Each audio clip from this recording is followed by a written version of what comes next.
to the great detectives of old-time radio. From Boise, Idaho, this is your host, Adam Graham. If you have a comment, email it to me. Box13 at greatdetectives.net. Follow us on Twitter at Radio Detectives.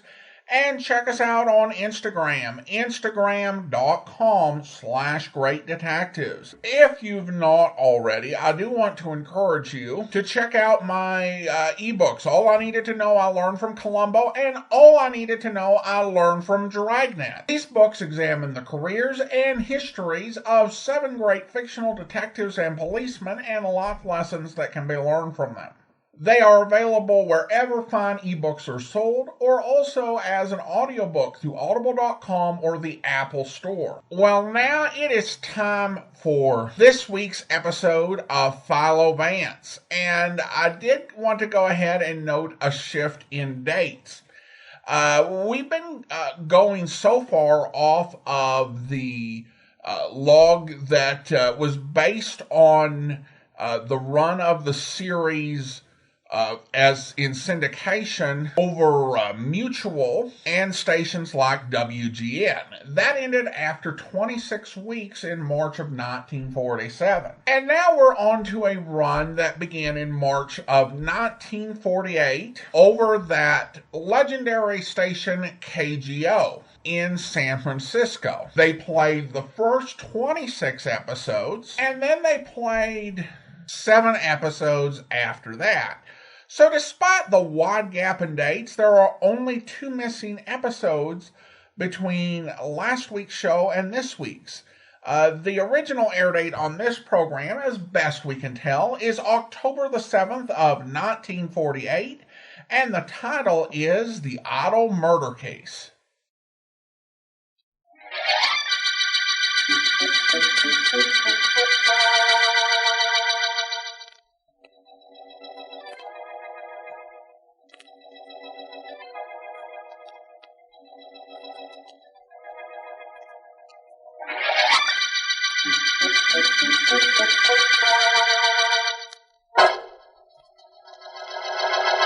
Look, I don't want any trouble from you, hear? We got you cold for breaking and entering, and I could put you in jail and keep you there forever if I wanted to. You'd be an awful sorry guy if you did, Sergeant Heath. You coop me up before I get a chance to talk to the district attorney, and you'll be awful unhappy. The district attorney's got nothing to do with this case. You broke into a joint, we caught you, and we're going to send you up. But you did send for Mr. Markham, didn't you, Heath? Yeah, I sent for him, only he ain't going to be happy being brought down here unless you got a good reason. I got a great reason. Wait till he hears what it is. Hello, Heath. Oh, hi, Mr. Markham. You asked me to come down here. I'm here. Suppose you tell me what this is about. DA, this punk here, he's Joe Farrell, said he had something hot to tell you. What is it, Farrell? Well, D.A., I want you to go easy on me on account of, I got a trade to make. What kind of a trade? I don't like crowds, D.A. This room is too crowded with Heath here. Huh? Ask him maybe if he'd like to hop into the other room for a minute. Heath? Okay. But this stooge better have something to say to you. I'll be right next door, Mr. Martin. Thank you, Sergeant. Well, Farrell? D.A., listen. The cops have got me cold on a burglary rap. Okay, I ain't looking to crawl out of that. Only I want him to go as light as possible. I should think you would. I got information I'll hand you if there ain't too much pressure put on me by Heath. We can't make any trades with criminals, Farrell. Although if you know something that might help us, perhaps the judge might be lenient if you throw yourself on the mercy of the court. Yeah, that's okay by me. Listen, Markham, here's the dope. You know the City Museum? Very well. Okay. Well, the museum gets a big shipment from some foreign country. I ain't sure where. And it comes in this afternoon. It comes from some collector who died and willed the whole thing to the joint. Well? Well, one of the things that the museum is gonna get ain't what it seems to be. It looks like something, only it ain't what it looks like. You understand? No, I don't. Okay, I'll hand it to you this way. There's maybe 6 or 8 things in that collection. Mostly statues and stuff. Only there's something about one of the statues. Really? What? I don't know. It's junk as far as I could find out. All I know is this, that there's guys in town that want that statue, and they want it bad enough to kill for it.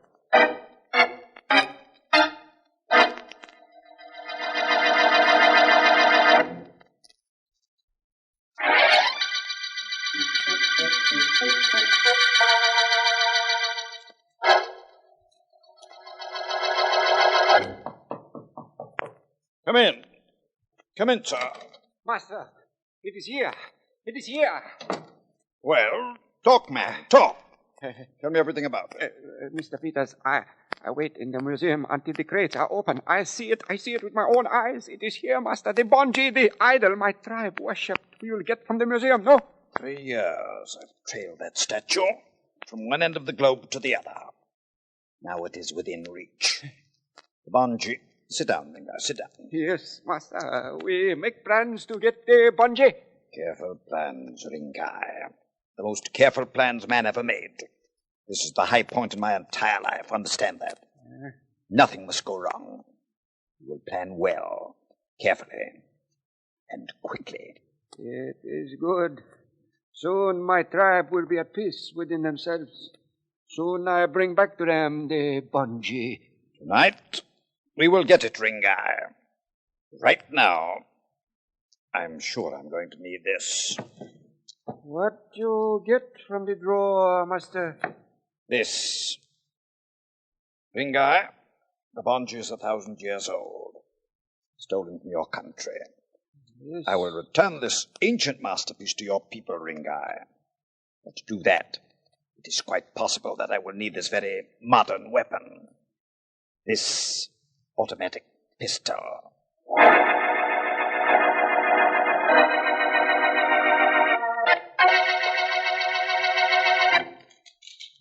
All day I do nothing but open these crates. I'm supposed to be the curator in this museum, and all day I... What are you doing here? Excuse me, Mr. Jasper. You are Mr. Jasper? Yeah, sure, my name is Jasper. Who are you? What are you doing in the museum? No one's allowed in here at this hour. I've done a lot of things in my life that no one has been allowed to do, Mr. Jasper. My name is Carter, Enid Carter. Well? I want that statue in the corner. That ugly copper thing, the bungee. I'm sorry, it's not for sale. You've got to leave here, Miss Carter. Regulations. I have no interest in regulations. I want that statue, do you understand? It's thousands of years old. It's been worshipped by generations of natives. I must have it for my collection. I'm sorry, Miss Carter. There's nothing I can do for you. I can't sell it to you. It just isn't for sale. And you'll have to leave here now. I've got to get the rest of this stuff uncrated before I can go to bed. And I'm tired. Listen, Mr. Jasper, listen closely. I want that statue, the bungee. I must have it. I'll pay you for it. More money than you've ever seen in your whole life. I don't know why everybody wants the bungee. It's only an ugly piece of copper. What? Who else wants it? Tell me, man, who else was here asking about the bungee? A fellow named Peters called up on the phone about it a little while ago. You know him? He mustn't have it. Whatever you do, you mustn't sell it to him. Miss Carter, I can't sell it to anybody. It belongs to the museum, and the museum has decided it is not for sale. I don't care what the museum has decided. I'm going to have that statue before Mr. Peters or anyone else gets it. I'm going to have it, and I'd just like to see anyone stand in the way of my getting it.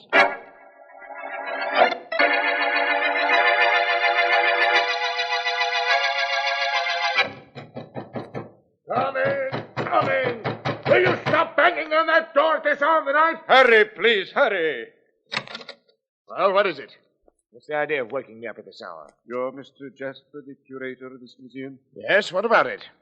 You woke me up. Do you realize that? I tried to wake you. I've been banging on the door for 20 minutes. I sleep upstairs. What do you expect me to do? Apologize for not being awake at this time of night? What is it you want? Oh, Mr. Jasper, I'm Maurice Abbott, the art dealer. You know my gallery on Madison Avenue. Yes, well? You have an ugly copper statue here, valueless except as a relic of native rituals. I want that statue. You mean the bungee? That is correct. I just heard it arrive today, and I came down here to make a deal with you. I don't make any deals, Mr. Abbott, and you can't buy the bungee in any event. It isn't for sale, and you're the third person tonight who's tried to buy it. I'll offer you more than they did. I'll top their best bid. Look, please, go away and let me sleep. The bungee is not for sale. At least let me look at it. Let me see it. Go away. Good night, Mr. Abbott. Come around in the morning, and the museum will be open. Don't close this door on me. I want to talk to you, Mr. Jasper. Not tonight anymore, you don't. I'm going to bed. Going to bed, you see. I trust his sleep is not interrupted.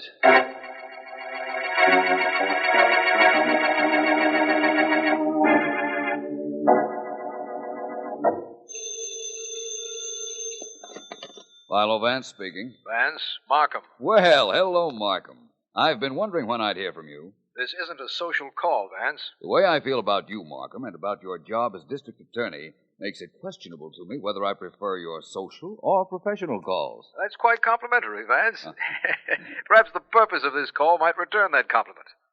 There's been a murder down at the City Museum, and we need help. Delighted that you do, Markham. Who was killed? Well, Vance, it seems that a native idol was delivered to the City Museum yesterday afternoon. Uh-huh. The curator of the museum, a Mr. Jasper, had reported an art dealer named Abbott unusually interested in it. Yes, go on, Markham. The statue was called the Bonji, a small copper figure. Sometime during the night, an art collector named Enid Carter was found murdered near the statue. Enid Carter, not the social registrite. The same, Vance. She was shot to death. Well, Now, what she was doing there or who killed her, we don't know. is there anything about the case the police do know, Markham? Yes. A stool pigeon Sergeant Heath picked up yesterday told me that he knew there would be an attempt to steal one of the pieces in the museum. Really? Or perhaps Miss Carter interrupted someone's plans, and in the interrupting met her death. That seems reasonable, Vance. Will you meet me at the museum? Will I, Markham? I assure you nothing can keep me from keeping that meeting.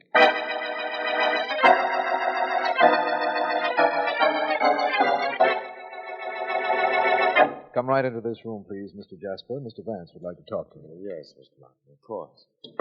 Hello, Mr. Jasper. Please sit down. Thank you.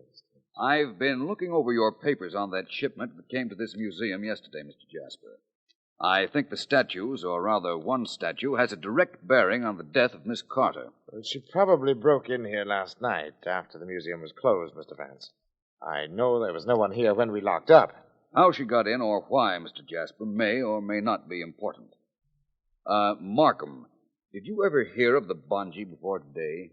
No, Vance, I'm sorry, I didn't. If Mr. Jasper will correct me if I go too far astray. Yes, of course. The Bonji was a native idol stolen from a tribe many years ago. According to these papers which arrived with the Bonji, it is copper, stands 3 feet high on a base a foot square, and weighs 3,500 pounds. Rather heavy, I'd say. Copper is quite heavy. Have you anything to add to what I've said, Mr. Jasper? No, I think not. Except that Mr. Abbott, the art dealer, was very insistent on purchasing the Bonji. I've already told Vance that. Now, Vance, I know you haven't seen the statue yet, but have you anything to tell us? I think so.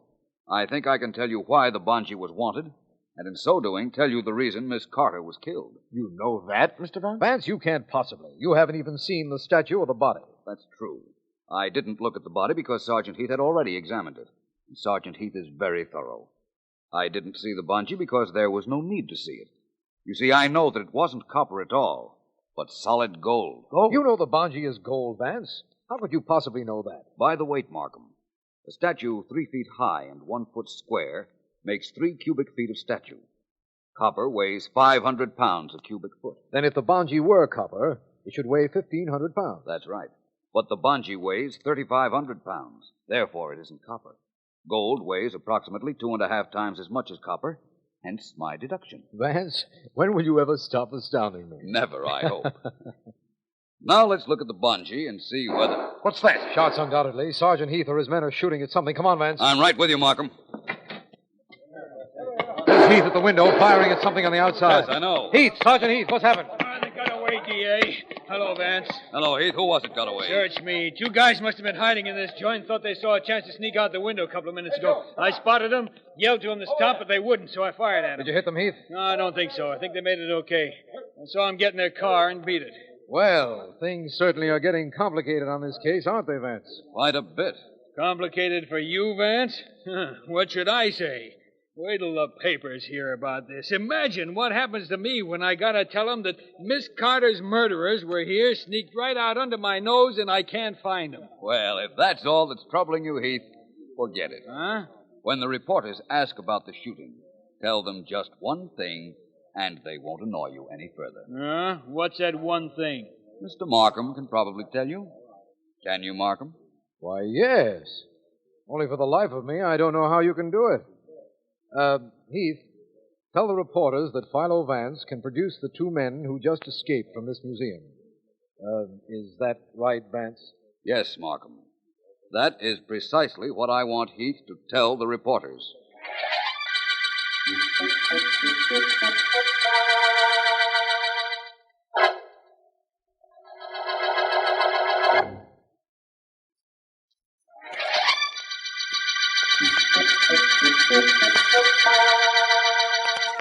This is District Attorney Markham.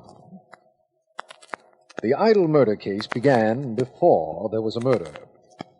It seems that several people, among them Maurice Abbott, an art dealer, and Enid Carter, wanted the bungee, a native idol supposed to be copper, but which actually is gold. Philo Vance reasoned it was gold, and subsequent tests proved him right. After Miss Carter was found dead, 2 men were seen fleeing from the museum, and Vance announced that he would produce them despite the fact that he hadn't even seen them.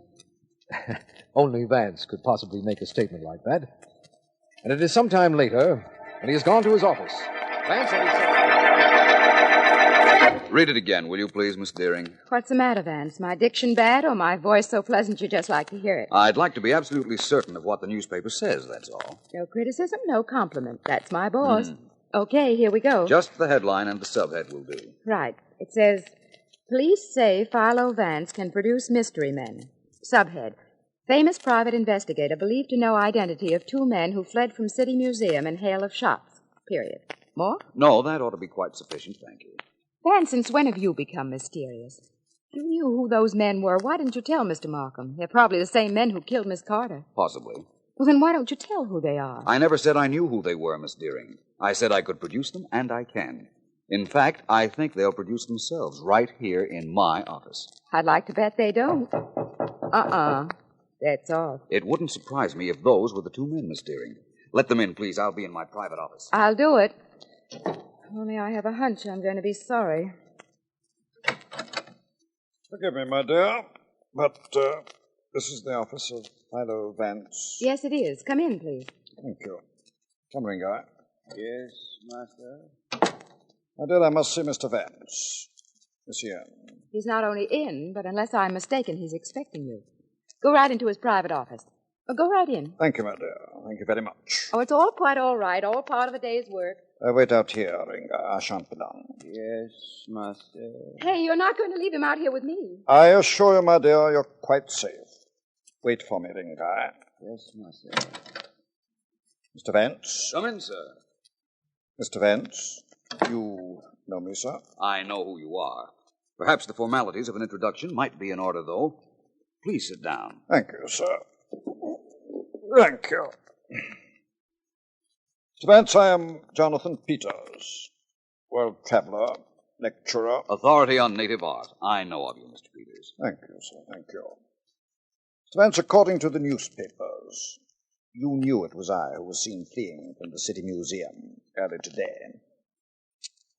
I've come to ask you, sir, to implore you not to reveal my identity. You realize that a young lady was murdered in the museum you were seen leaving? I had nothing to do with her death, I assure you, sir. And I have here my personal check made out to you for $25,000. The check would be in lieu of my not revealing your identity to the police. Exactly. For the sake of your conscience, you might know that my friend and I did not kill Miss Carter. We went in the museum to see the bungee, and then she was shot. But the alarm was sounded so soon. The officer on the street came in so quickly we could not escape. We waited our chance and tried to get out while you were in the museum. Apparently, you saw us. We'll let it go at that. Your story may or may not be correct. But tell me something, Mr. Peters. Do you know the history of the bungee? Of course I do, sir. It was stolen many years ago from a native tribe. I have pledged to return it to the natives, one of whom accompanied me here. That's the only story you know about it. Precisely, sir. The only one. The fact that it's supposed to be copper but is actually solid gold means nothing to you? You know that, sir? You're a brilliant man, Mr. Vance. I'm brilliant enough to telephone the police and have them take you in, Mr. Peters. Put down that phone, Mr. Vance. Put it down. Please, sir. Excellent backing you have for your instructions, Mr. Peters. This gun? Obvious. But like myself, Mr. Vance, purposeful. Helps me get into places and, as now, out of them. Please don't move, sir. I'm sorry to have to leave like this, but before I go, I beg you to reconsider calling the police. It will necessitate a return visit to you from my friend. This gun and to me. You're a clever man, Mr. Vance. Be a smart one, sir, I beg of you. Do not call the police.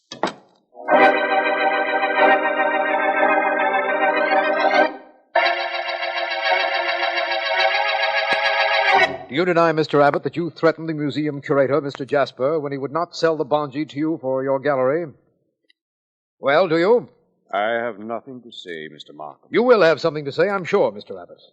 Mr. Jasper here is ready to swear you first tried to bribe him, and then you threatened him when he told you he could not sell you the bongee. Yes, he did. I swear he did, Mr. Markham. Very well, I did try to bribe Jasper here, and I did threaten him. I wanted that statue. No doubt you did, Mr. Abbott. Oh, hello, Vance. Hello, Markham. Mr. Jasper, Mr. Abbott. Mr. Vance. Well, Markham, we're approaching what in Western moving pictures is generally referred to as a showdown. You see, I know who murdered Miss Carter and why Mr. Abbott's interest in the bungee was so acute. You're not going to frame me for this. You're not... Grab him, Jasper. You nearest him. Let go of me. I'm coming to help. Hold on to it. Now, Mr. Abbott, I think you'd be better off sitting down and telling us all about this. Before Vance does. Feel like talking, Mr. Abbott? No, I don't, and I never will. Go ahead if you can prove I killed Enid Carter. I dare you. Try to prove I murdered her.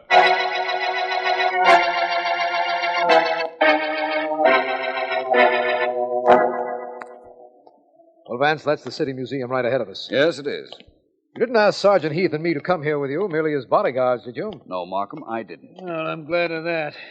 I'd like to put this body of mine in a big bed and guard it with a couple of blankets. No lullaby, Heath. Oh.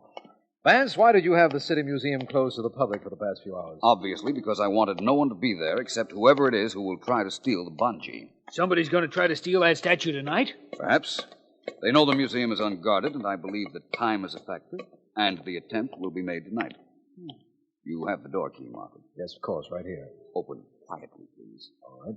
If I'm not mistaken, we are about to interrupt the theft of the bungee. Hey, wait a minute. You can't know that. I don't know it, Heath, but I merely think it. I believe I saw a flashlight hit a window a second ago. A flashlight carried by somebody inside the museum. Well, Markham? I'm a little slow because I'm trying to do this as quietly as possible. There. Here we are. Vance. I see it, Markham. The flashlight at the other end of this hall. Close the door, Heath, please. Quietly. I've got my finger on the light switch. Right. What's that noise, Vance? Winches, Markham. The bungee is heavy and unwieldy and has to be raised mechanically. Well, Heath, I think we're about to catch our thief. Same guy who murdered that Enid Carter dame? Perhaps. Ready, Heath? Me and my gun are both ready. Throw the switch, Vance. Here goes. Stand where you are, whoever you are, or I fire. Come on, Markham, Vance. Who is it, Vance? Can you make him out? I know who he is. But that body on the floor in the corner. Okay, you. Get your hands up and turn this way. Get him up. All right. Only don't shoot. It's Jasper, the curator of this museum, Vance. I knew that. I'm much more interested in this body. Markham, it's Jonathan Peters. What? He's still breathing. Heath, keep Jasper covered. Right. Come over here, Markham. I'm with you, Vance. He's dying. I know he's dying, but I didn't kill him. I swear I didn't kill him. Shut up, you. We got you cold trying to steal this statue, ain't we? Yes, maybe you have, but that man is dying, only I didn't kill him. I found him that way when I came down here a little while ago. All right, Jasper, we'll get to you later. Something. I think Mr. Peters is trying to say something, Markham. Bend down here with me. Right. I can't. Hello, Mr. Peters. How are you, Vance? You find me in a sorry state, sir. A sorry state indeed. Who did this to you, Mr. Peters? That native boy I had with me, the ring guy, he found I was trying to obtain the bungee. Not for his tribe, but for myself. We'll pick that boy up in a hurry, Vance. Is there anything we can do for you, Mr. Peters? For me, sir, nothing. This is not quite the idea of the way I should prefer to die. So near to a fabulous fortune. So very near. Fate has made a decision. And I shall abide by it, gentlemen. Yes, I shall. He's gone, Markham. I believe you can charge Mr. Jasper here with murder. I? Well, you know I didn't kill him. He told you that. I heard him. You don't believe I killed him, do you? You can't. I didn't say you killed him, Mr. Jasper. I said you could be charged with murder.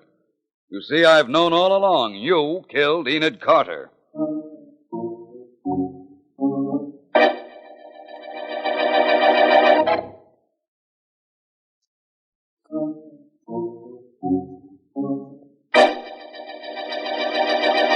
Look, Vance, if you think I'm going to ask you a single question, you're nuts. Very well, Sergeant Heath. Suppose we leave it at that. Wait a minute. Just 1 minute and maybe one question. How did you know Jasper killed that Miss Carter? Well, Heath, I'll tell you. To begin with, he knew the weight of that statue, the bungee. Knowing it, he knew it wasn't copper, but gold. And, as such, worth a fortune. That still don't tell me where Miss Carter comes in, or that Peters guy and his stooge either, or Abbott. They all come in together, Heath. They all wanted the bungee. Miss Carter wanted it so much that the night of her death, she came to the museum to make a deal with Jasper to steal it. But apparently she came into the museum while Mr. Jasper was trying to do that very thing for himself, and she caught him at it. Yeah, but Peters and the native were there, too. That's right. But fortunately for them, they hadn't gotten into the room where the bungee was kept. They were in another room when they heard shots. The policeman came tearing in, discovered the body. They couldn't get out until the next day. You see, they were hiding in the museum. Yeah, but if they couldn't get out, how could the murderer? He couldn't either. That's how I knew it was Jasper. His living quarters were upstairs. He got up there in time to be presumably awakened by the police. And Abbott, the art dealer? Completely innocent, although he was working for Peters. And Peters had threatened his life if Abbott revealed Peters' identity to us. That accounts for his attitude while we were questioning him earlier today. Yeah, I guess it does. Hey, Vance, I promised you I wouldn't ask any questions, and I bet I asked a million, huh? It's all right, Heath. I enjoyed answering them. I like to make statements, you see. Statements such as, "This is the end of the Idol murder case."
Welcome back. I was disappointed that the curator did it, because he was the character I'm most related to, with his goal of getting a nap and going to sleep. Such a relatable character. Too bad he turned out to be the bad guy. I also have to appreciate the level of laziness on the script in terms of naming an origin point for the artifact. It's as if there was a conversation about the writing of this.